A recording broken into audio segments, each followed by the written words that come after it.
Hallelujah, praise the Lord. और हम परमेश्वर का धन्यवाद देते हैं कि परमेश्वर ने अब तक हमको संभाला है और ये समय दिया कि हम परमेश्वर की संगति को हासिल कर सकें और परमेश्वर के वचन की रोटी को तोड़ सकें अब सब भाई बहनों के साथ मिलकर के। परमेश्वर आपका धन्यवाद देते हैं। हालेलुया। और मैं विश्वास करता हूं कि आप सब भाई बहन सुरक्षित हैं, प्रभु की अगुवाई में हैं, प्रभु के दर्शन में पड़ रहे हैं। Praise the Lord. आइए हम प्रार्थना करें। धन्यवाद, धन्यवाद और धन्यवाद के साथ खुदावन आपके चरणों में आते हैं प्रभु, और प्रभु प्रार्थना करते हैं कि इस समय, इस क्षण के लिए, इस पल के लिए जो आपने हमें दिया है पिता परमेश्वर, कि हम आपकी उपस्थिति में बढ़ सकें, आपकी उपस्थिति को महसूस कर सकें। प्रभु प्रार्थना करते हैं आप हमारी अगुवाई कीजिए, आप हमारी रहनुमाई करिए प्रभु। प्रार्थना करते हैं प्रभु जी, तेरे वचन की वो रोटी को तोड़ने जा रहे हैं तो प्रभु अपने मनों को शुद्ध कर सके, अपने जीवनों को शुद्ध कर सके तेरे वचन के माध्यम से। प्रभु तेरा धन्यवाद करते हैं प्रभु। प्रार्थना करते हैं तेरी बेटी हमारी, प्रभु जी तेरी बेटी के लिए, प्रभु जी मिसेस शबनम डेविड के लिए प्रभु तो अगुवाई करना, रहनुमाई करना खुदावन। और जब तेरे वचन को शेयर करते हैं प्रभु तो आपकी उपस्थिति उनके जीवन में लगातार बनी रहे, मुख उनका हो, वाणी आपकी हो। और आज परमेश्वर वचन मेरे और आपसे क्या कहना चाहता है उस बात को हम सीखने पाए प्रभु। सारी बातों को आपके समर्पित करते हैं प्रभु जी। हमारी प्रार्थना करना, हमारा आपकी आराधना करना, वचन को शेयर करना आपको ग्रहण योग्य हो सके प्रभु।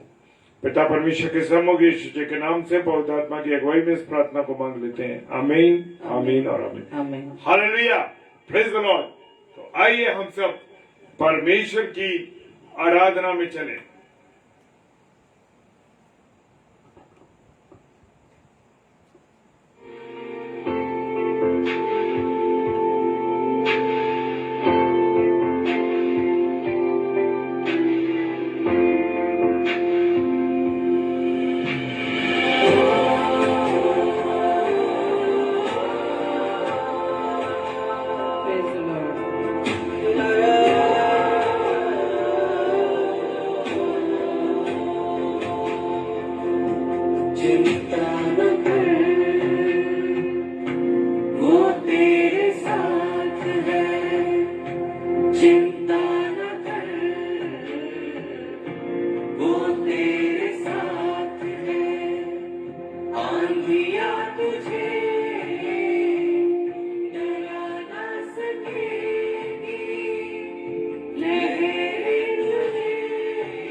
उपस्थिति के लिए धन्यवाद।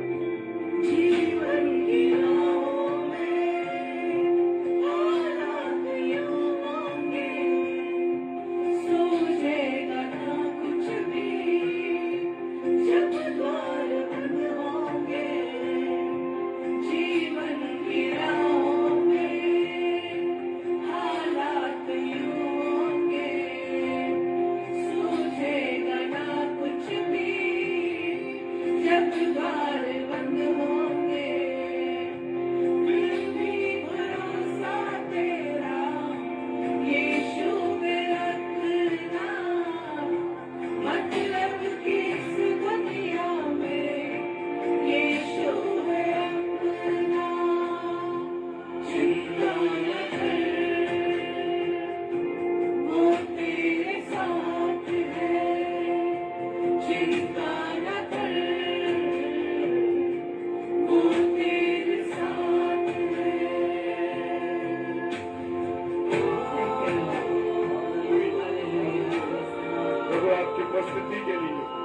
आपको धन्यवाद देते हैं प्रभु, आपकी उपस्थिति के लिए धन्यवाद देते हैं प्रभु। आप यहाँ पर उपस्थित हैं प्रभु, आपके आत्मा यहाँ पर मंडरा रहे।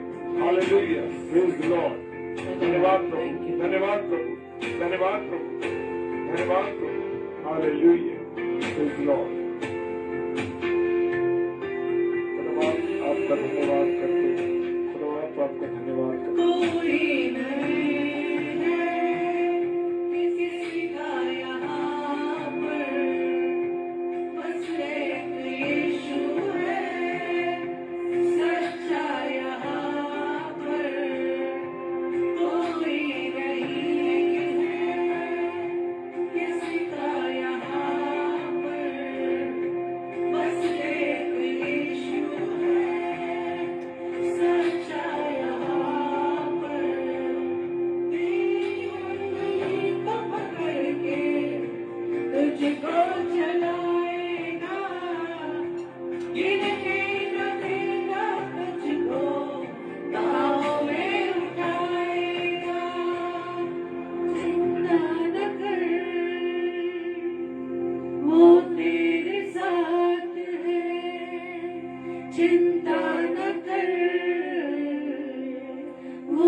Thank you Lord.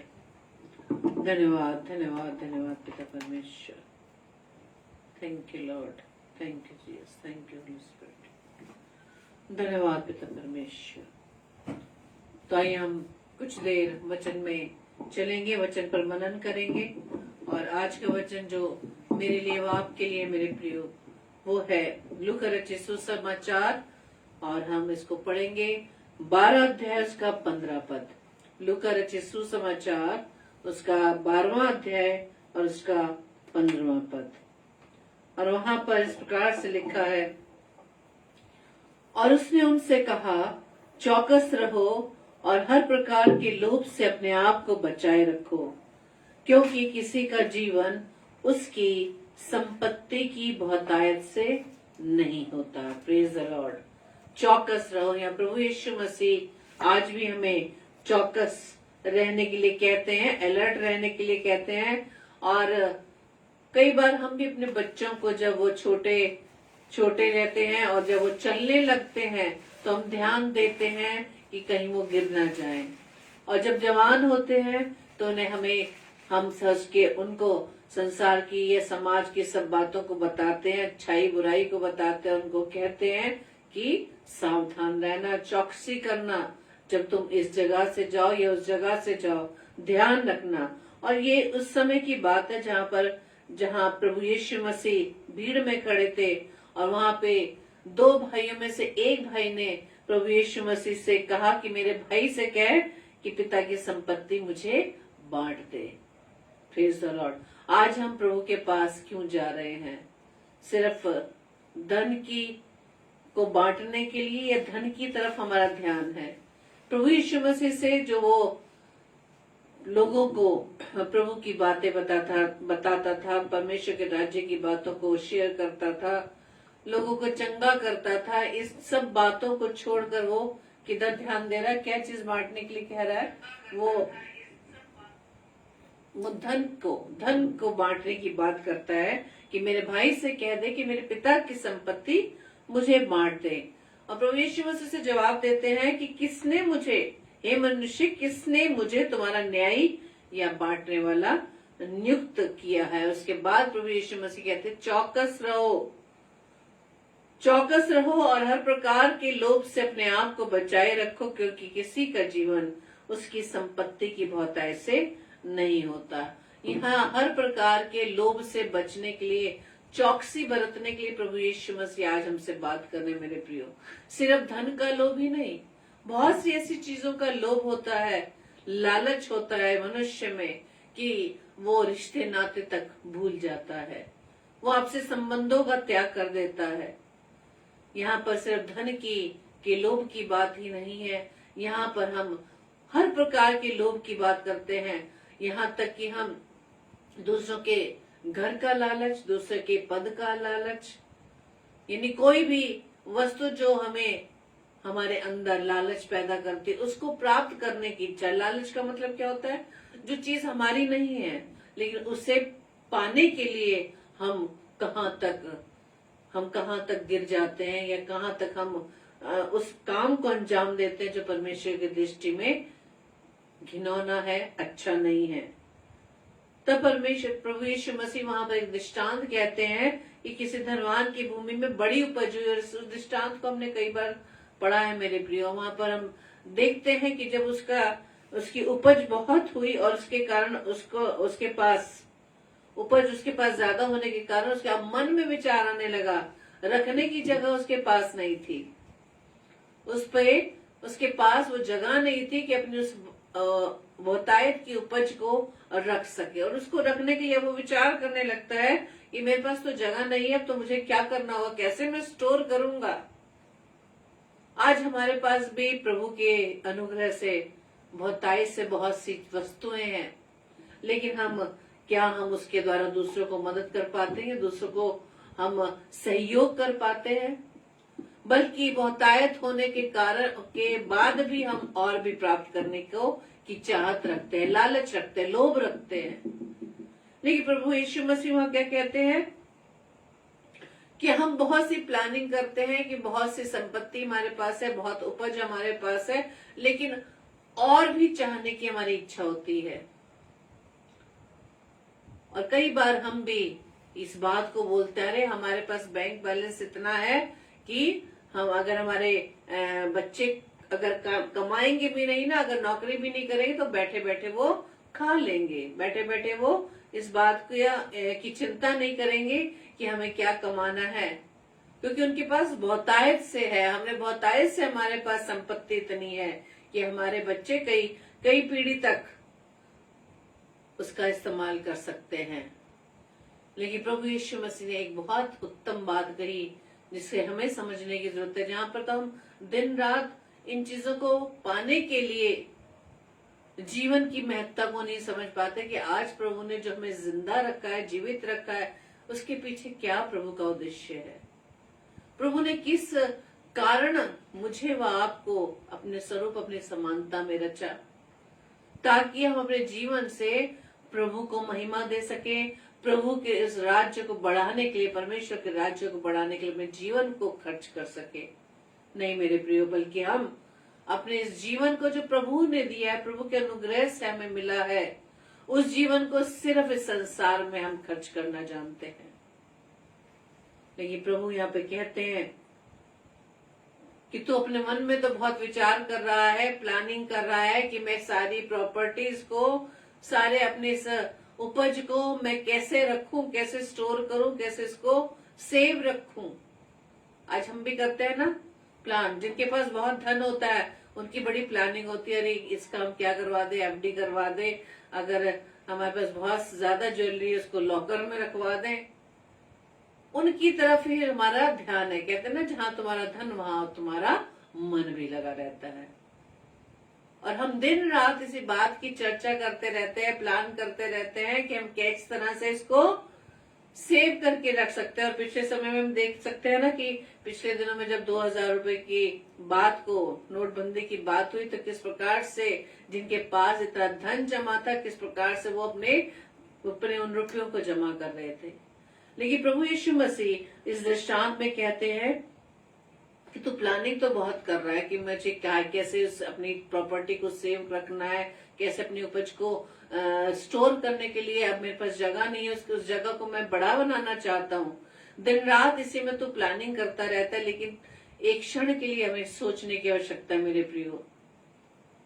और बहुत से ऐसे केसेस, बहुत से ऐसे न्यूज हमने सुने हैं कि जो लोग बहुत इस पर ध्यान देते हैं, मन लगाए रहते हैं, दिन रात इस पर ध्यान देते, रात की नींदें तक उड़ जाती हैं, नींद नहीं आती। और इसी कारण हमने कई केस क्या सुने हैं कि उनको साइलेंट अटैक हो गया है, हार्ट अटैक हो गया है, अपने जीवन को, अपनी जान को वो गंवा देते हैं। इसलिए प्रभु यीशु मसीह क्या कह रहे हैं कि जब वो व्यक्ति कहता है कि मैं जब अपनी बखारियों को तोड़कर बड़ा बनाऊंगा और अपनी अन्न और संपत्ति रखूंगा और अपने प्राण से कहूंगा कि प्राण, तेरे पास बहुत वर्षों के लिए बहुत संपत्ति रखी है, चैन कर, खा पी सुख से रह। लेकिन प्रभु यीशु मसीह क्या उसको बोलते हैं, हे मूर्ख, इसी रात तेरा प्राण तुझसे ले लिया जाएगा, तब जो कुछ तूने इकट्ठा किया है वो किसका होगा। ऐसे ही वह मनुष्य भी है जो अपने लिए धन तो बटोरता है, लेकिन वो परमेश्वर की दृष्टि में धनी नहीं है। क्योंकि वचन में बताया गया है कि धनी का राज्य में, परमेश्वर के राज्य में प्रवेश करना कठिन है।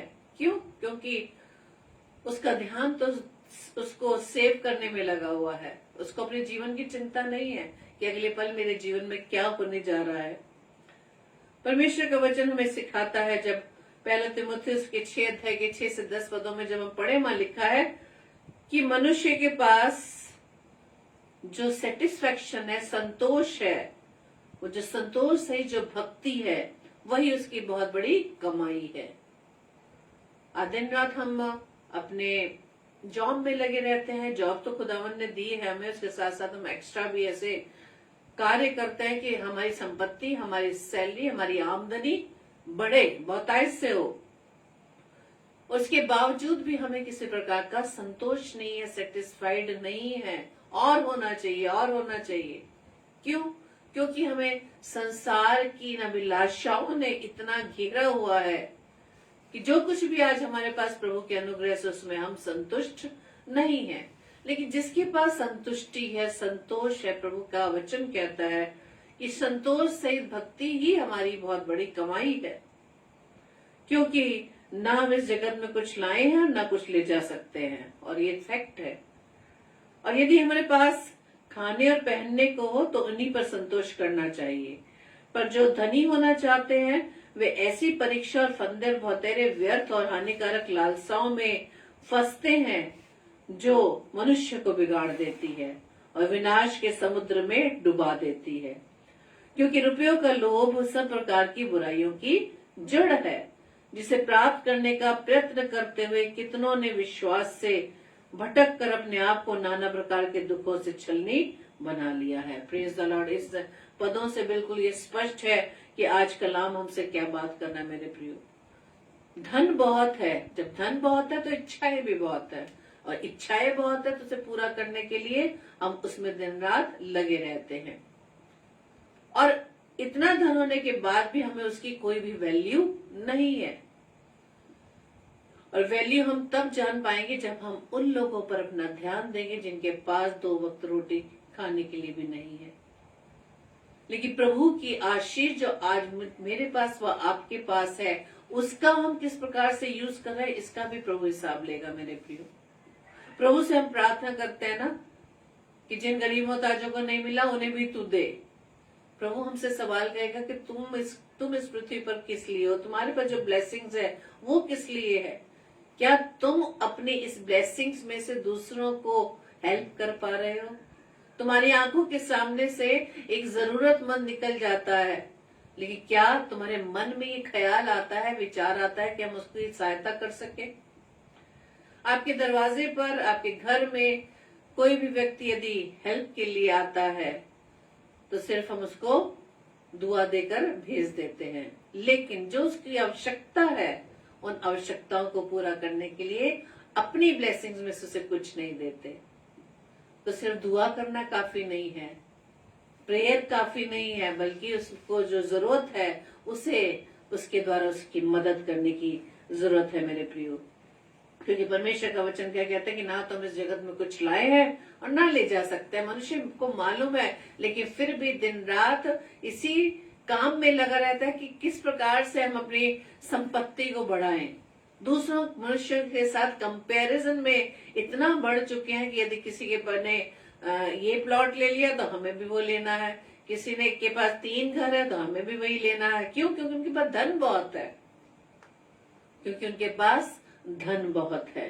परमेश्वर का वचन कहता है कि तुम्हारा जो नेचर है, तुम्हारा जो स्वभाव है, लोभ रहित हो और जो तुम्हारे पास है उसी में संतोष किया करो, क्योंकि उसने आप ही कहा है कि मैं तुझे कभी ना छोड़ूंगा ना कभी त्यागूंगा। Praise the Lord. और पिछले दिनों में मैंने आपको एक उदाहरण दिया था कि यदि आज हमारे पास पानी की बोतल है और अगर उसमें से इतना पार्ट भी खाली है तो हमारा ध्यान खाली जगह पर जाता है, उस खाली हिस्से पर जाता है कि मेरी बोतल भरी नहीं हुई है, बल्कि उस भरी हुई उस पार्ट पर हमारा ध्यान नहीं जाता।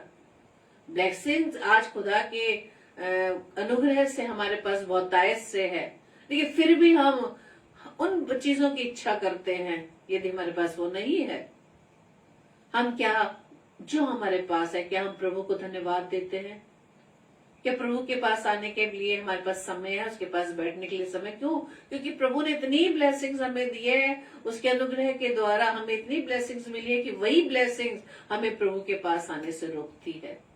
उस ब्लेसिंग्स में हम इतने एंजॉय कर रहे हैं, इतने हम उसमें व्यस्त हो चुके हैं कि हम प्रभु के पास बैठने के लिए हमारे पास 2 वक्त भी, हमारे पास 2 मिनट भी समय नहीं है कि उसको हम थैंक यू कर सके, उसको धन्यवादी की भेंट दे सके, उसको धन्यवादी का बलिदान चढ़ा सके।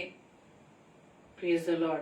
आज हम अपने बच्चों को कोई गिफ्ट देते हैं उनके बर्थडे पर, उनके इच्छा अनुसार महंगे से महंगा फोन या महंगे से महंगे कोई भी गैजेट या कोई जो उनकी इच्छा हो, तो यदि हमारे बच्चे हमें 2 शब्द थैंक यू ना कहें या हमें प्यार ना करें तो हमें क्या होता है? बुरा लगने लगता है। तो हमारा स्वर्गीय पिता जो हमारे मांगने से पहले ही हमें दे देता है कि उसके बच्चों को क्या जरूरत है, तो क्या हम अपने स्वर्गीय पिता को धन्यवादी के लिए 2 शब्द बोलते हैं?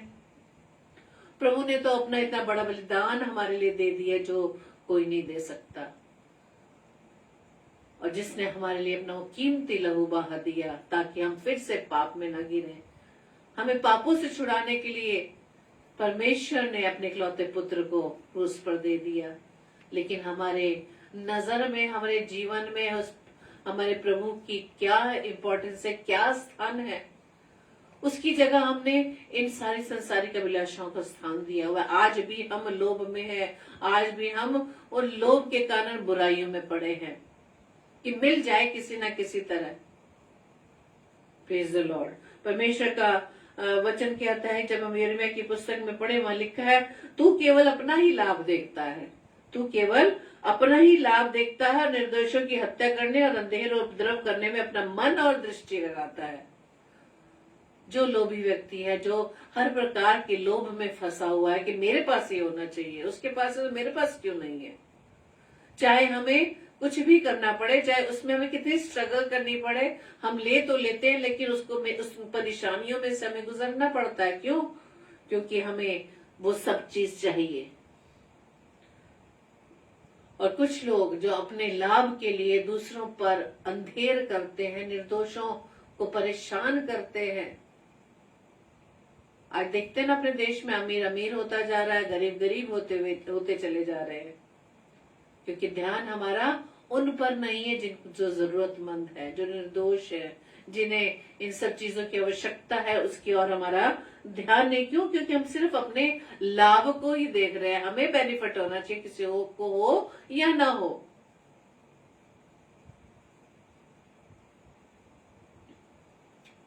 और बड़े मजे की बात तो यह है कि हमारा स्वभाव ऐसा है, यदि हमें कहीं से कुछ बेनिफिट मिलता भी है ना, तो हम दूसरों को नहीं बताते कि दूसरे को ये बेनिफिट ना मिल जाए। क्यों? क्योंकि हम सिर्फ अपने लाभ को देखते हैं, सिर्फ अपनी ओर लगाते हैं। लेकिन परमेश्वर का वचन बताता है, वचन संहिता 19 अध्याय को जब हम पढ़ेंगे, वह दाऊद राजा क्या कहते हैं परमेश्वर से, मेरे मन को लोभ की ओर नहीं, अपनी चितौनियों ही की ओर फेर दे। मेरी आंखों को व्यर्थ वस्तुओं की ओर से फेर दे, तू अपने मार्ग में मुझे जिला। क्या इस प्रकार की प्रार्थना आज हम प्रभु से करते हैं कि संसार तो एक आकर्षण है, सब कुछ होने के बाद भी हमें और चाहिए। उस आकर्षण में आज भी, क्योंकि हमारा विरोधी जानता है कि हमारे अंदर क्या स्वभाव है, हमारे अंदर क्यों? क्योंकि वो लालच भरा है, लोभ की वो आत्मा जो हमारे अंदर है, दुष्ट आत्मा जो हमें संसार की ओर खींचती है, उसके आकर्षण की ओर खींचती है। और ये संसार का आकर्षण बिल्कुल वैसे ही मेरे प्रियो, जबकि अदन की वाटिका में सर्प ने हवा को बहकाया, लेकिन परमेश्वर की आज्ञा पर ध्यान नहीं दिया। आज हमारी भी वही हालत है। संसार के आकर्षण में हम दिन प्रतिदिन खिंचते चले जा रहे हैं, लेकिन परमेश्वर ने जो हमें आज्ञा दी है वचन के माध्यम से, वो हमें रोज सिखाता है, रोज चौकसी बरतने की बात कहता है, रोज सावधान रहने की बात करते हैं, लेकिन हम उनके उस वचन को, उसकी आवाज को हम इग्नोर कर देते हैं। हमारे शरीर पर हमारा कंट्रोल नहीं है, हमारे उस विचारों पर, उस लालच पर कंट्रोल नहीं है, इसलिए हम परमेश्वर के वचन पर ध्यान नहीं देते। इसलिए तो दाऊद राजा क्या कहते हैं कि मेरे मन को लोभ की ओर नहीं, अपनी चितौनियों की ओर फेर दे। आज हमें भी जरूरत है कि हम प्रभु से प्रार्थना करेंगे, हे प्रभु मेरे जो आंखें हैं, मेरा जो मन है, प्रभु तू होने दे कि तेरी सामर्थ्य में तेरी चितौनियों पर ध्यान कर सकूं, जो तू मुझे आज्ञा देते है उसको मैं फॉलो कर सकूं। इसके लिए तू मेरी सहायता मदद करना। मेरी आंखों को व्यर्थ वस्तुओं की ओर से फेर दे और तू अपने मार्ग में मुझे जिला। उसके मार्ग पर हम चलने वाले बन सके, जो वो मार्ग यानी प्रभु यीशु मसीह, जो खुद कहते हैं कि मार्ग, सत्य और जीवन मैं ही हूँ। और परमेश्वर का वचन और क्या कहता है कि जब तुम सत्य को जानोगे, सत्य तुम्हें स्वतंत्र कर देगा। यदि आज हमारे अंदर आज भी लालच है, लोभ है, और इसके कारण हम दूसरों को इतना गिरा देते हैं कि हमें इस बात का ध्यान ही नहीं रहता, इस बात को हम एहसास भी नहीं कर पाते। परमेश्वर का वचन हमें ये भी सिखाता है कि घबराहट के साथ, नीति वचन जब हम 15-16 में पढ़ते हैं, वहां लिखा है घबराहट के साथ बहुत रखे हुए धन से यहोवा के भय के साथ थोड़ा ही धन उत्तम है।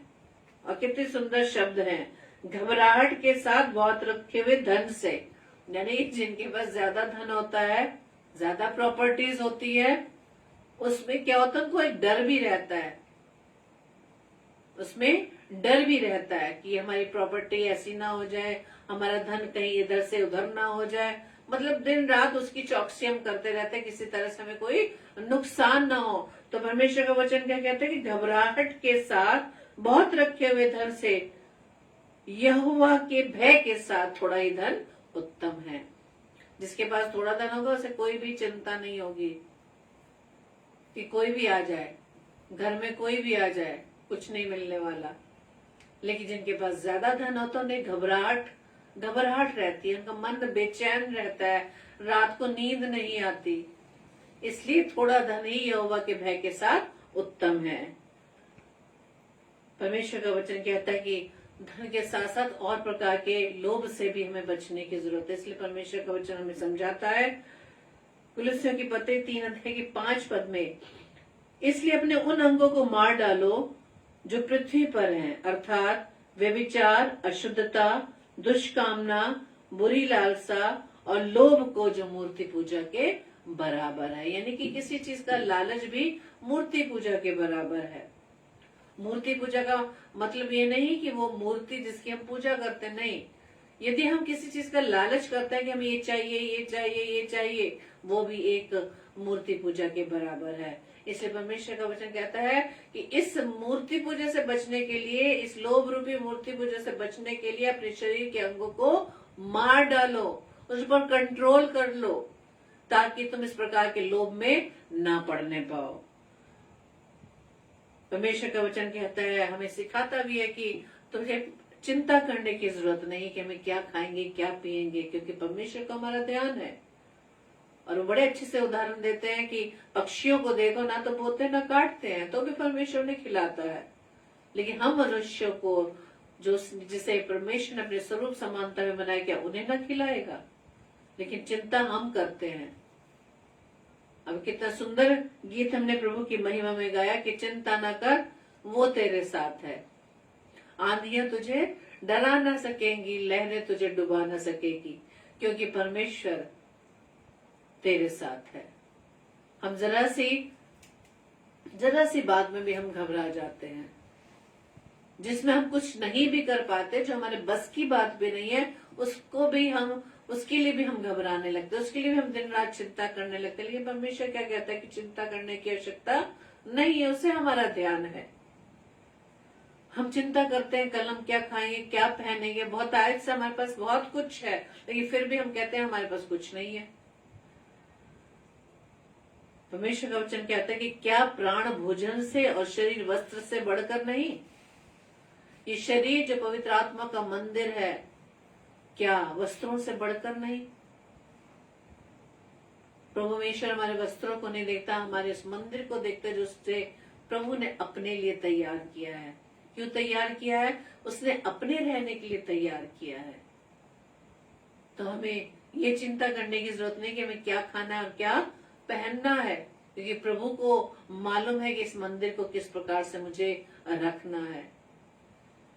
और इसके लिए हमें अपने आप को पूरी रीति से परमेश्वर के हाथों में सौंप दे। मेरे प्रियो, परमेश्वर का वचन कहता है सबोपदेशक की पुस्तक में कि जो रुपयों से प्रीति रखता है, जो पैसों से प्रीति रखता है, जो धन से प्यार करता है, वो कभी भी इससे तृप्त नहीं होगा, कभी भी संतुष्ट नहीं होगा। और ये सच है, वो कभी भी संतुष्ट नहीं होगा। वो कहेगा अरे इतना सही, इतना होना चाहिए। कई बार हम देखते हैं ना कि जब कई बच्चों को हम देखते हैं कि जब स्टार्टिंग में पहली उनको नौकरी मिलती है या कोई भी ऑफर आता है, तो सबसे पहले हम सैलरी पर ध्यान देते हैं, क्योंकि चाहते हैं बिल्कुल एकदम हमें अच्छी सैलरी मिलने लग जाए।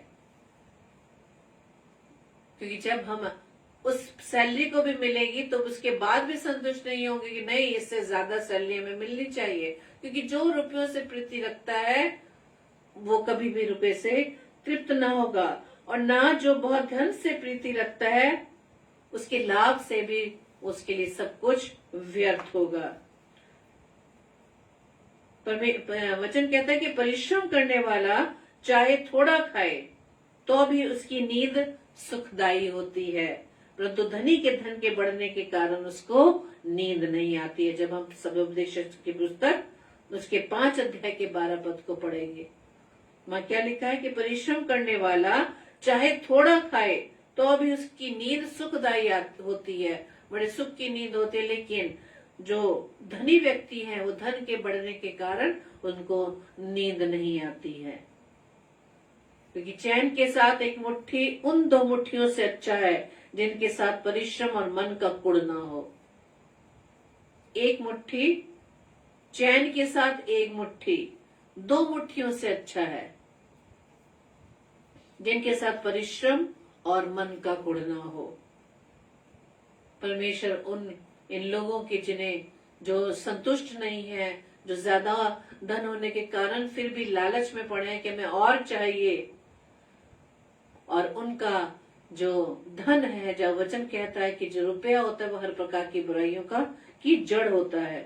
परमेश्वर का वचन कहता है कि उनके जीवन में किसी प्रकार से भी, किसी रीति से भी फल नहीं फल सकता, उनका फल नहीं पकता, या उनका फल कभी भी फिर से फ्रूटफुल नहीं रहता। Praise the Lord. जब लूका रचित सुसमाचार 8:14 में हम देखते हैं क्योंकि ऐसे लोग, क्योंकि प्रभु तो सब पर दया रखता है, प्रभु सब पर मेघ बरसाता है, प्रभु सबको धूप देता है, वचन सबको मिलता है, लेकिन हम वचन को हम ग्रहण नहीं कर पाते क्योंकि हमारे ऊपर क्या हमारे पर रहता है असर, हमारे पर लोभ का असर रहता है, वचन का असर रहता ही नहीं। क्योंकि जो झाड़ियों में गिरा सो वे है जो सुनते पर होते होते चिंता और धन और जीवन के सुख विलास में फंस जाते हैं, उनका फल नहीं पकता। किन लोगों का फल नहीं पकता? जो चिंता में रहते हैं, धन को प्राप्त करने के लिए लगे रहते हैं, और जिनका जीवन सुख विलास में फंसा रहता है, उन पर वचन का कोई भी नतीजा उनके जीवन में नजर नहीं आता। परमेश्वर का वचन कहता है कि धनी होने के लिए परिश्रम ना करना, अपनी समझ पर भरोसा मत करना, क्योंकि परमेश्वर का ध्यान है। परमेश्वर का वचन कहता है पहले उसके धर्म और राज्य की खोज करो, ये सब वस्तु तुम्हें वैसे ही मिल जाएंगी। और लेकिन संसार में जितनी भी हमें सुख विलास है वो सिर्फ थोड़े भर की है, लेकिन हमारा ध्यान उस ओर होना चाहिए जो हमारी मृत्यु के बाद मिलने वाला वो लाभ है, जो अनंत समय के लिए है, जो कभी खत्म न होगा। इसलिए परमेश्वर का वचन आज हमसे यही फरमाता है, मेरे प्रियो,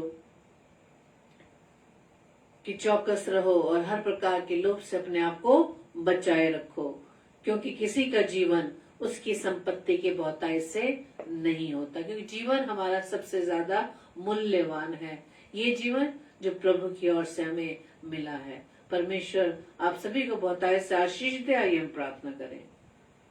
धन्यवाद धन्यवाद धन्यवाद पिता परमेश्वर, प्रभुओं के प्रभु राजाओं के राजा, हम आपका धन्यवाद देते हैं, धन्यवाद देते पिता परमेश्वर आज के सुंदर कलाम के लिए जो प्रभु जी आपने हमें दिया। सच्चे पिता, आप हमसे बहुत प्रेम करते हैं, आप चाहते हैं पिता परमेश्वर आपके बेटे व बेटियां खुदावंदेश्वर राजा आपके नाम से बचाए जा सके। खुदावंदेश्वर राजा आपने संसार में हमें रखा था, लेकिन आपने हमें ये भी कहा है कि संसार के सदृश न बनो। प्रार्थना विनती करते पिता परमेश्वर, जो प्रभु हम आपकी रचना है खुदावन, आपके स्वरूप आपके समानता में बनाए गए पिता, तो जी आपके अनुसार हमारा जीवन बनने वाला बन सके पिता। हमारे जीवन की प्रभुता खुदावन हम आपके हाथों में सौंपते पिता, और प्रभु जी हम पूरी रीति से आप पर विश्वास करने वाले, आप पर निर्भर रहने वाले हो सके। क्योंकि खुदावन देश राजा आप हमारे स्वर्गीय पिता, आप हमें हमारे जीवन के लिए जानते हैं कि हमें क्या चाहिए। प्रार्थना विनती करते पिता परमेश्वर कि प्रभु जी हम धन के लालच में, धन को प्राप्त करने के लालच में प्रभु जी अपने आप को बचाने वाले बन सके पिता। अपने स्वभाव से हमें लड़ने के लिए पिता परमेश्वर बुद्धि सामर्थ्य दीजिए पिता, ताकि हमारा स्वभाव आपके स्वभाव में तब्दील हो सके। जितने भी भाई बहन को दानदेश्वर राजा इस समय उपस्थित है, हर एक के जीवन को आशीष देना पिता, और आज का वचन हर एक के जीवन में प्रभु जी आशीषित हो सके। आज की रात्रि प्रभु जी आप हमें प्यारी मीठी नींद दीजिएगा, सुबह का प्रकाश दिखाइएगा, ताकि एक बार फिर से प्रभु जी हम आपके नाम की महिमा करने वाले बन सके। हमारी इस प्रार्थना को पवित्र आत्मा की अगुवाई में प्रभु यीशु मसीह के नाम से हम मांग लेते हैं। आमीन आमीन आमीन।